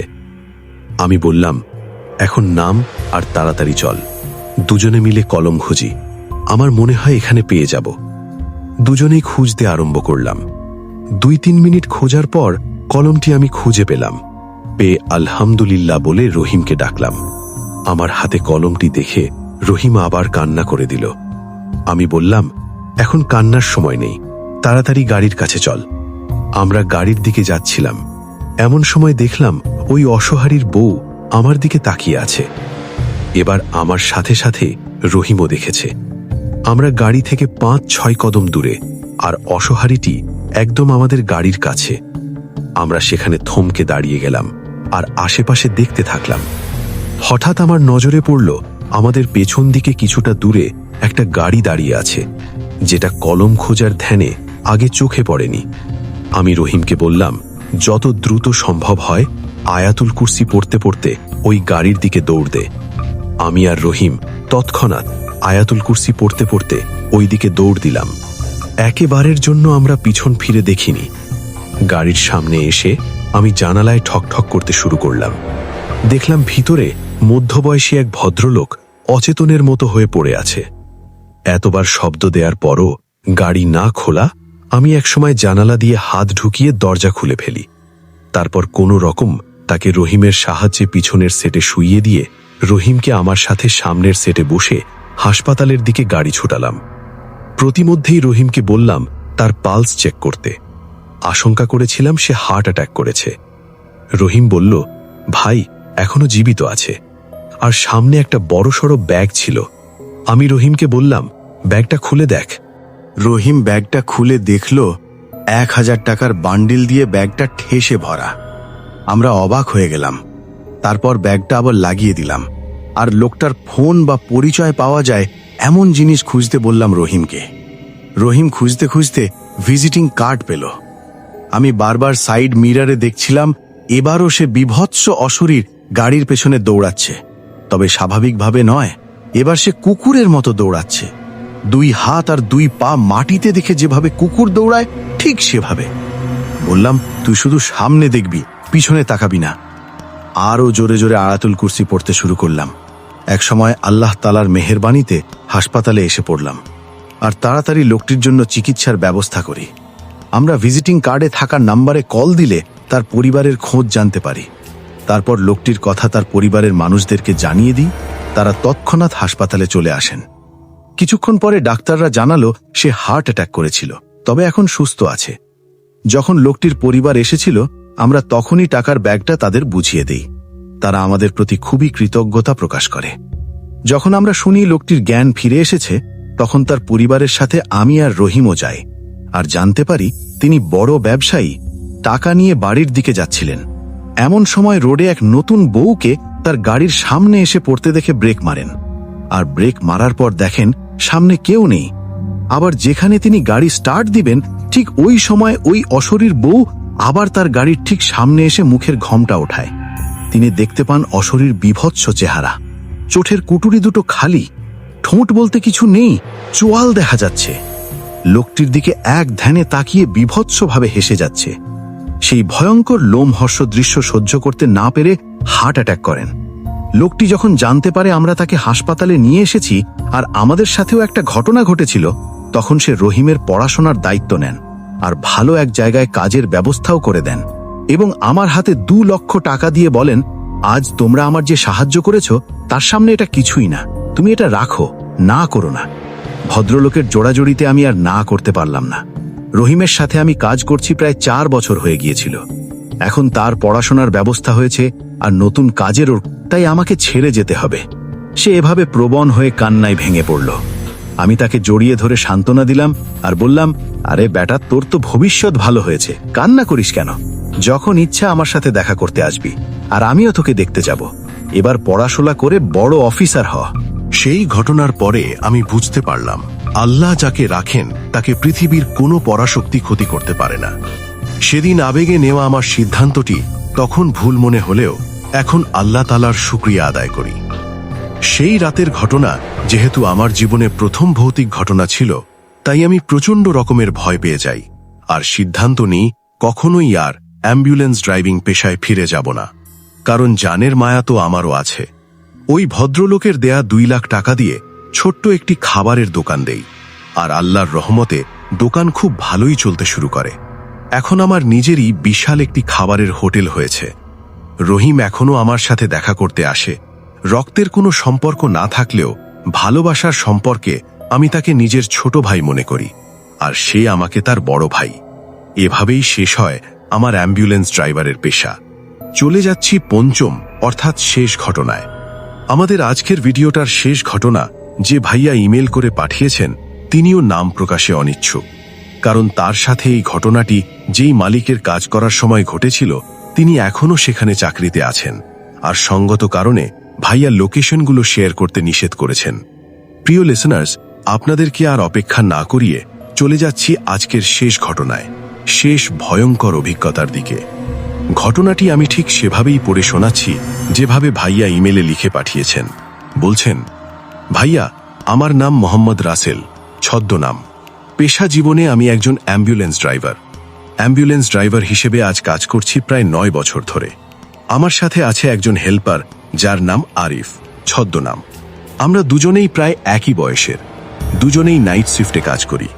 আমরা শুধু কালিগে ছিলাম না, বরঞ্চ ভালো বন্ধুও ছিলাম। যখন থেকেই আরিফ আর আমি একসাথে কাজ করা শুরু করি তখন থেকেই ভালো বন্ধু হয়ে যাই। ঘটনাটা 2016 সালের। আমাদের একটা কল আসে আর নাম ঠিকানা দিয়ে বলা হয় একটা লাশ আছে, যেটা পৌঁছে দিতে হবে এক অজপাড়া গায়ে। ঠিকানা পেয়ে আমরা সেখানে পৌঁছে যাই। লাশের সমস্ত ফর্ম্যালিটি আগে থেকেই কমপ্লিট করা ছিল, তাই সেখানে গিয়েই আমরা লাশটি অল্প সময়ের মধ্যে অ্যাম্বুলেন্সে উঠিয়ে ফেলি আর রওনা দেই ওই অজপাড়া গায়ের দিকে, যেইখানকার ঠিকানা আমাদেরকে দেওয়া হয়েছিল। লাশটি ছিল একটি জোয়ান ছেলের। জানতে পারলাম সে শহরে এসেছিল কাজ করে নিজের সংসার চালাতে। সংসার বলতে শুধু সে আর তার মা, কিন্তু এক গাড়ি অ্যাক্সিডেন্টে তার অকাল মৃত্যু হয়। আমাদেরকে কল করেছিল তার দূর সম্পর্কের এক আত্মীয়, আর সেই লোকটি সমস্ত ফর্ম্যালিটি পুরো করে। ছেলেটির মা তো ছিল বৃদ্ধ, তার পক্ষে তো আর এসব কাজ সম্ভব নয়। লাশ বহন করার কাজে আমাদের দীর্ঘ সময়ের অভিজ্ঞতা আছে। অনেক লাশ আমরা এক জায়গা থেকে অন্য জায়গায় ডেলিভারি করেছি, কিন্তু এটা প্রথম কেস ছিল যেখানে শহর থেকে লাশ গ্রামে পৌঁছে দিতে হবে। লাশের দূর সম্পর্কের আত্মীয় আমাদেরকে যে ঠিকানাটি দিয়েছিলেন সেখানে পৌঁছতে প্রায় 3 ঘন্টার মতো লাগবে। সময়টা ছিল শীতের ডিসেম্বর মাস। প্রচণ্ড ঠান্ডা আর কুয়াশা। লাশ নিয়ে আমরা রওনা হলাম। তখন রাত প্রায় 9টা। এমন সময় আমরা খবর পেলাম যে রাস্তা দিয়ে যাচ্ছিলাম আর 3 ঘন্টা লাগার কথা, সেই রাস্তায় একটি দুর্ঘটনা হওয়ার কারণে গাড়ি চলাচল বন্ধ রাখা হয়েছে। এখন আমাদের অন্য রাস্তা দিয়ে যেতে হবে, আর সেই রাস্তা দিয়ে আমাদের কমপক্ষে 5 থেকে 6 ঘন্টা লেগে যাবে গ্রামে ঢুকতে। কিন্তু কিছুই করার ছিল না, তাই আমরা রাস্তা বদলে নিলাম। বলে রাখা ভালো, আমরা যে অ্যাম্বুলেন্সটি নিয়ে বের হয়েছিলাম সেটি খুব পুরাতন হওয়ার কারণে প্রায় সময়ই সমস্যা দিত। মোটামুটি বলা চলে যে অ্যাম্বুলেন্সের প্রতিটা পার্টেই কোনো না কোনো সমস্যা আছে। আমরা চলতে লাগলাম। ঘন কুয়াশার কারণে সামনে থেকে যদি কোনো লোক বা গাড়ি আসে তাহলে তা খুব কাছাকাছি আসার আগ পর্যন্ত দেখতে পারা প্রায় অসম্ভব। গাড়ির স্পিড তেমন ছিল না। আস্তে আস্তে যখন আমরা শহর ছেড়ে আসছিলাম আর গ্রামের দিকে এগিয়ে যাচ্ছিলাম, তখন লোকজন আর গাড়ি ঘোড়া একেবারেই কমে গেল। আমরা বিভিন্ন ধরনের লাশকে এখানে থেকে ওইখানে ডেলিভারি করতে করতে অভ্যস্ত। কখনো অ্যাক্সিডেন্ট হওয়া লাশ, কখনো পড়ে যাওয়া লাশ, কখনো বা আত্মহত্যার লাশ। এই কাজ করতে করতে আমাদের মন কিছুটা শক্ত হয়ে গিয়েছিল। এমনটা না যে অনুভূতি শক্তি হারিয়ে ফেলেছি, তবে ভয়ভীতি অনেকটাই কমে গেছে। আর আমরা ভয় পেয়ে গেলে কাজ করবে কে? কাউকে না কাউকে তো করতেই হবে। এভাবে শত বাধা পেরিয়েও কাজ চালিয়ে যেতাম। হেল্পার আমার পাশের সিটে বসা। ঘন কুয়াশার কারণে গাড়ির আয়নাগুলো ভিজে আসছিল আর ড্রাইভিং করা কিছুটা কঠিন হয়ে পড়ছিল। তাই আমরা এর সমাধান স্বরূপ গাড়ির বাহিরে ভাইপার চালাতে শুরু করি। আর কিছুক্ষণ পরপর আমার হেল্পার ভেতরের শিশিরগুলো একটি কাপড় দিয়ে মুছে দিত। পিছনে যেখানে লাশটা রাখা ছিল আমরা সেইখানে লাইট অফ করে রাখি। জনমানহীন রাস্তায় হঠাৎ কোনো গাড়ি আসলে খুব কাছে আসার পরেই তা আমাদের চোখে পড়ত, তাই গাড়ির ছাদের ওই শেলটি অন করে দেই। আমরা আমাদের নিজেদের দিক থেকে পুরোপুরি সেফটি মেনটেন করে নিলাম। বাকি আল্লাহর উপর ভরসা করে তার নাম নিয়ে গাড়ি চালাচ্ছিলাম। ধীরে ধীরে দীর্ঘ সময় কেটে যাওয়ার পর আমরা গ্রামে প্রবেশ করি। এখন আমরা যে রাস্তা দিয়ে যাচ্ছিলাম সেটি ছিল একমাত্র রাস্তা। আশেপাশে কোনো শর্টকাট বা অন্য লং কাট ছিল না। রাস্তার দুই পাশে শুধু ফসলের জমি আর বড় বড় গাছ। মানুষ শূন্য এক রাস্তায় গাড়ির ভেতর একটি লাশ সহ পথ চলতে গেলে মনের মধ্যে ভয়ের সঞ্চার হওয়া খুবই সাধারণ ব্যাপার। আমাদেরও তখন একটু একটু ভয় লাগছিল, যদিও আমরা এই কাজের সাথে অভ্যস্ত ছিলাম।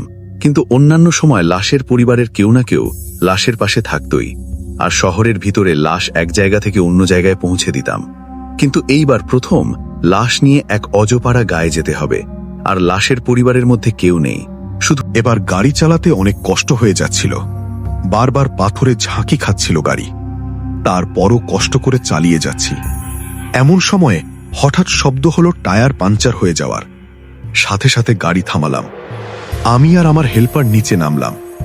যার ভয় ছিল সেটাই হয়েছে। কোনো ধারালো জিনিসের সাথে লেগে টায়ার পাঞ্চার হয়েছে।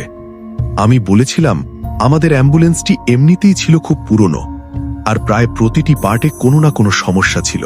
এখন টায়ার চেঞ্জ করতে হবে। চারপাশের এমন ভয়াবহ পরিস্থিতিতে টায়ার পাঞ্চার হওয়াতে আমরা দুজনে বেশ ঘাবড়ে যাই। নিচে নেমে স্টেপনি দিয়ে আমার নিজের বের করা এক পদ্ধতিতে স্টেপনি ফিট করতে হতো। এটা অনেক সময় সাপেক্ষ কাজ ছিল, আর সেখানে আমরা বেশিক্ষণ থাকতেও সাহস পাচ্ছিলাম না। কিন্তু এটা ছাড়া আর কোনো উপায়ও নেই, তাই তাড়াতাড়ি কাজে লেগে পড়ি। আমি জ্যাক লাগাতে শুরু করলাম, আর হেল্পারকে স্টেপনি আনতে বললাম। আমি জ্যাক লাগিয়ে গাড়ি উঁচু করি। অনেক সময় লেগে যায়। এতক্ষণে আরিফ স্টেপনি নিয়ে আমার কাছে এসে দাঁড়িয়ে আছে। আমি আমার মোবাইলের ফ্ল্যাশলাইটটা অন করে মোবাইলটা দাঁতে কামড়ে রেখেছিলাম। সে আসতে তাকে মোবাইলটা দিয়ে বললাম, লাইটটা ধর, আমি কাজ করি। আমরা দুজনে টায়ার লাগানোর কাজে খুবই মনোযোগী হয়ে পড়লাম। এমন সময় গাড়ির অপর দিক থেকে হঠাৎ শব্দ শুনতে পেলাম, যেন কেউ খুব জোরে 2-3 বার কেবিনের সামনে ঠক ঠক করল। শব্দ শুনে আমরা দুজনে যেন জমে গেলাম। এমনিতেই চারদিকের পরিবেশ দেখে আতঙ্কিত। আমরা দুজন ছাড়া সেখানে কেউ নেই। তাহলে এই তৃতীয় ব্যক্তি কে, যে গাড়িতে এত জোরে শব্দ করছে? মোটেও মন চাচ্ছিল না যে উঠে দেখি কে নক করল, কিন্তু বাধ্য হয়ে উঠে ফ্ল্যাশলাইটটা লাশের দিকে মারলাম। লাশটি একভাবেই পড়ে আছে, আর শব্দটি এসেছিল আমাদের বিপরীত দিক থেকে। ওই দিকে যাওয়ার সাহস করতে পারলাম না, তাই ভয়ে ভয়ে আওয়াজ দিয়ে বললাম, কে কে কে ওখানে? কিন্তু কোনো সাড়া শব্দ নেই। আমি আর আমার হেল্পার একে অপরের হাত ধরে ওই দিকটাতে গেলাম, কিন্তু সেখানে কেউ নেই। আমাদের ভয় আরো বেশি বেড়ে গেল। তাহলে নক করার শব্দটি কে করল? আমরা তাড়াতাড়ি আবার গাড়ি ঠিক করার কাজে লেগে পড়লাম। মনে হচ্ছিল সেখান থেকে বেঁচে ফেরার জন্য গাড়িটি আমাদের একমাত্র সম্বল। তখন থেকে আমাদের সাথে প্যারানর্মাল ঘটনাগুলো ঘটতে শুরু করে। আমরা আবার শব্দ পেলাম। এবার যেন কেউ গাড়ির পেছনের দরজা খুলে আবার ঠাস করে লাগিয়েছে, যেখানে লাশ রাখা ছিল। ভয়ে আমি জোরে চিৎকার দিলাম। আমার হেল্পার উঁচু গলায় আয়াতুল কুরসি পড়তে শুরু করল, আর আমাকে বলল, ভাই তাড়াতাড়ি এই কাজ শেষ করেন। আমার মনে হচ্ছে আমার খারাপ কোনো জিনিসের বসবাসের জায়গায় ঢুকে পড়েছি। এখান থেকে যত দ্রুত সম্ভব আমাদের বের হতে হবে। আমি আরিফকে বললাম, তুই আয়াতুল কুরসি পড়তে থাক, আর এদিকে আমার সারা শরীর কাঁপছে। যখন আপনি কোনো লোমহর্ষ পরিবেশের কারণে প্রথম থেকেই ভীত হয়ে আছেন, আর ঠিক ওই সময় কোনো অশরীরই আপনাকে বারবার তার অস্তিত্বের জানান দিতে থাকে, তখন আপনার অবস্থা কি হবে? তখনও যে আমরা বেঁচে ছিলাম তা আমাদের কাছে বিশ্বাস করার মতো ছিল না। আমরা দুজন পুরুষ ভয়ে একাকার হয়ে গেলাম। না আমার হেল্পার আমাকে ছেড়ে কোথাও যাচ্ছিল, না আমি হেল্পারকে আমার কাছ থেকে সরতে দিচ্ছিলাম। আমি আমার সমস্ত শক্তি দিয়ে কাজ দ্রুত শেষ করতে চাচ্ছিলাম। এমন সময় ভৌতিক জিনিসগুলো আরো বেশি করে আমাদের সাথে ঘটছিল। আমরা হঠাৎ অনুভব করতে পারলাম কারো ভারী নিঃশ্বাস, আর সে আমাদের অ্যাম্বুলেন্স থেকে সামান্য দূরে শুকনো পাতার উপর হাঁটছে। কখনো তার হাঁটার শব্দ অ্যাম্বুলেন্সের কিছুটা দূর থেকে আসছিল, আবার কখনো একদম আমাদের মাথার কাছে এসে থেমে যাচ্ছিল। সে ভয় প্রকাশ করার জন্য আমার কাছে কোনো ভাষা নেই। যেভাবেই বলি না কেন, ওই পরিস্থিতির ভয়াবহতার পরিমাণ বোঝানো সম্ভব নয়। একদিকে কাজ দ্রুত শেষ করতে হবে, তো অপরদিকে আমার শরীর অবশ হয়ে আসছিল। এমন সময় আবার অ্যাম্বুলেন্সের দরজা খোলার শব্দ পেলাম, যেন কেউ সম্পূর্ণ দরজা খুলে ভেতরে কি আছে তা দেখার চেষ্টা করছে। তারপর আরো অনুভব করতে পারলাম যে কিছু একটা গাড়ির মধ্যে ঢুকে বসেছে। যদিও সেটা আমাদের চোখে পড়ছিল না, কিন্তু তার ওজনে গাড়ি কিছুটা নিচু হয়ে গেছিল। যেমনটা কোনো মানুষ গাড়িতে ঢুকে বসলে তার ওজনে চাকা নিচু হয়ে যায়। আর ঠিক তখনই গাড়ির মধ্য থেকে বিভিন্ন রকমের আওয়াজ আসতে শুরু করলো। যেন মনে হলো কেউ গাড়িতে আরেকজনের মুখ চেপে ধরে আছে, আর সে চিৎকার করতে চেষ্টা করছে। আবার গাড়িতে ঘুষি মারার শব্দ। মনে হচ্ছিল ভিতরে প্রচন্ড রকমের ধস্তাধস্তি হচ্ছে। গাড়ি প্রচন্ডভাবে হেলতে আরম্ভ করলো। মানুষ হলে না হয় তাকে বের করে বকাঝকা করা যেত, কিন্তু শুধু যার উপস্থিতি অনুভব করা যায় কিন্তু চোখে দেখা যায় না, তাকে কিভাবে শায়েস্তা করব? তার ভয়েই তো অন্তর কেঁপে ওঠে। আমি জীবনে প্রচন্ড কষ্ট দেখেছি, কিন্তু কখনো কাঁদিনি। তবে এই ভয়ে আমার চোখ থেকে পানি বের হয়ে গেল। আমি কেঁদে যাচ্ছিলাম, আর কাজ ফেলে উঠে দাঁড়াই। আমার হেল্পার আমাকে সান্ত্বনা দিচ্ছিল, তবে সেও প্রচন্ড রকমের ভয়ের মধ্যে আছে। দুজনে মিলে এত উচ্চ স্বরে আওয়াজ করে দোয়া দরুদ পড়তে শুরু করলাম, যেন কয়েক কিলোমিটার দূরেও কেউ থাকলে আমাদের আওয়াজ শুনতে পাবে। আয়াতুল কুরসি পড়তে পড়তে যখন ৩-৪ মিনিট হয়ে গেল, আমরা অনুভব করতে পারলাম গাড়ি থেকে ওই অশরীরী নেমে কোথাও চলে গেছে। আমরা নিজেদেরকে কিছুটা সামলে নিয়ে দেখতে গেলাম যে লাশটি ঠিক আছে কিনা। তারপর ওকে মেরে দেখলাম, লাশটা ঠিক হয়ে আছে, আগের জায়গাতেই নিথর হয়ে পড়ে আছে। এর আগে আমরা লাশটি অত খেয়াল করে দেখিনি, তখনই ভালো করে দেখছিলাম। তার নিথর দেহ আর নাকে কানের তুলো দেখেও আমাদের শরীরে ঝাঁকুনি দিল। যদিও সেটা কোনো ভয়ের বিষয় ছিল না, কিন্তু আমরা সেটাতেও ভয় পেয়ে গেলাম। তারপর তাড়াতাড়ি অ্যাম্বুলেন্সের দরজা লাগিয়ে আবার কাজে লেগে পড়লাম। কিন্তু আজ যেন কিছুতেই গাড়ি ঠিক হবে না। আল্লাহ তাআলার পরে যখন ওই গাড়িটি আমাদের বেঁচে ফেরার জন্য শেষ ভরসা, কিন্তু এখন অন্য কোনো গাড়ির জন্য অপেক্ষা করা ছাড়া আমাদের কোনো উপায় ছিল না। আর অবস্থা এমন ছিল যে না গাড়ির ভিতরে ঢুকতে ইচ্ছা করছিল, আর নাই বাইরে থাকতে। সব জায়গাতেই যেন ভয় আমাদেরকে ঘিলে গেছে। এক প্রকার বাধ্য হয়ে আমি আর আমার হেল্পার আরিফ গাড়ির ভিতরে গিয়ে বসলাম, অন্য কোনো গাড়ি আসার অপেক্ষায়।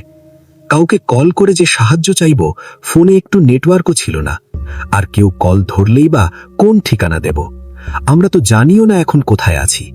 তাহলে সাহায্যের জন্য ডাকা লোকদের কোথায় আসতে বলবো? গাড়ির ভিতরে বসে আমরা অনবরত দোয়া দুরুদ পড়ছিলাম। আর কিছুক্ষণ সময় পরে আমার হেল্পার বলল, ভাই খেয়াল করে শোনেন তো, দূর থেকে কেমন যেন ঢোলের আওয়াজ আসছে না? আমি কান পেতে আওয়াজ শোনার চেষ্টা করলাম। দেখলাম সত্যি কয়েক কিলোমিটার দূর থেকে ঢোলের আওয়াজ আসছে। আমার হেল্পার বলল, হয়তো কোনো বিয়ের অনুষ্ঠানের জায়গা থেকে আসছে। তবে এত কম আসছিল যে কখনো আমরা শুনতে পাচ্ছিলাম, আবার কখনো শুনতে পাচ্ছিলাম না। যখনই আমরা আওয়াজটা শুনতে পেতাম, তখন বোঝার চেষ্টা করতাম যে আওয়াজটা ঠিক কোন দিক থেকে আসছিল। এক সময় আমরা বুঝতে পারলাম আওয়াজটি একেবারে আমাদের সোজাসুজি সামনের দিক থেকে আসছে। আমরা দুজনে পরামর্শ করে ঠিক করলাম এখন গাড়ি থেকে নেমে যেদিক থেকে আওয়াজ আসছে ওই দিকে দৌড় লাগাবো। যেই ভাবা সেই কাজ। আমরা দুজনেই গাড়ি থেকে নেমে একসাথে আওয়াজের দিকে দৌড় দিলাম। চাষের জমিন, ঝোপঝাড় আর ইট পাথর সব উপেক্ষা করে শুধু দৌড়াচ্ছিলাম, আর একেবারের জন্য পিছন ফিরে তাকাইনি। দৌড়াতে দৌড়াতে আমরা খেয়াল করলাম আওয়াজটা এখন আমাদের কানে স্পষ্ট আসছে, কিন্তু এখনো আমরা খুব দূরে আছি। সাথে এও অনুভব করছিলাম যে কেউ আমাদের উপর নজর রাখছে, আমাদের পেছন পেছনে দৌড়াচ্ছে। আমরা আমাদের দৌড় না থামিয়ে ক্রমশ আওয়াজের দিকে এগোতে লাগলাম। একটা সময় আওয়াজ আরো জোরে শুনতে পারলাম। আওয়াজটা যখন কাছ থেকে শুনলাম, তখন আমরা বুঝতে পারলাম যে সেটা কোনো ঢোলের আওয়াজ নয়, বরং কেউ গান শুনছে। দৌড়াতে দৌড়াতে আমরা খুব কাছে চলে যাই। হাড় হিম করা ওই পরিবেশের মধ্যে আমরা দুজন ছাড়া ছিল একটি অশরীরী। আর এমন সময় তৃতীয় একজন মানুষের অস্তিত্ব অনুভব করতে পেরে আমাদের যেন শরীরে প্রাণ ফিরে এলো। তারপর একটা সময় আমাদেরকে থেমে যেতে হলো, কারণ রাস্তা শেষ, আর সামনে একটি 10-15 ফিটের মতো চওড়া নালা, হয়তো কৃষকেরা জমিতে সেচের জন্য তৈরি করেছে। সামনে দেখতে পাচ্ছিলাম একটি কুটুরির মতো ছোট্ট টঙের ঘর, তার সামনে একটি ট্র্যাক্টর। তবে এখন সমস্যা হলো আমরা কিভাবে নালা পার হব? দুজনই তো সাঁতার জানি না, আর গভীরতা কতটুকু তাও জানা নেই। তাই আমরা এপাশ থেকেই চিৎকার করে আওয়াজ দিতে থাকলাম, যাতে করে যে ওই গান শুনছিল সে যেন আমাদেরকে শুনতে পায়। 10-15 মিনিট হয়ে গেল আমরা চিৎকার করছি, কিন্তু তার সারা শব্দ নেই। আমরা ক্লান্ত হয়ে বসে পড়লাম। একটু পর গানের আওয়াজ বন্ধ হয়ে গেল। দুজনে আবার চিৎকার করতে শুরু করলাম। মনে হলো এবার হয়তো সে আমাদের ডাক শুনেছে। দেখলাম কুটুরি থেকে একটা লোক বের হয়ে নালার আশপাশ থেকে আমাদেরকে জিজ্ঞাসা করছে, কে তোমরা, কোথা থেকে এসেছো? এপাশ থেকে আমরা চিৎকার করে জবাব দিলাম, শহর থেকে এসেছি, আমাদের সাথে একটি লাশ আছে, লাশটি অমুক গ্রামে পৌঁছে দিতে হবে। এ কথা শুনে লোকটি রেগে গেল আর ধমকের সুরে আমাদেরকে বলল, আর কোনো রাস্তা পেলে না? কে তোমাদেরকে এই রাস্তা দেখিয়েছে? এই রাস্তায় মানুষ দিনের বেলাও যাতায়াত করতে ভয় পায়, আর তোমরা কিনা রাতের বেলায় একটি লাশ সহ এই রাস্তায় এসেছ? তারপর সে আমাদেরকে বলল ডান দিকে হাঁটা দিতে, আর ওই পার থেকে সেও ট্র্যাক্টর চালিয়ে ডান দিকে যাওয়া শুরু করলো। সামনে এগিয়ে আমরা দেখলাম একটা ছোট্ট ব্রিজ।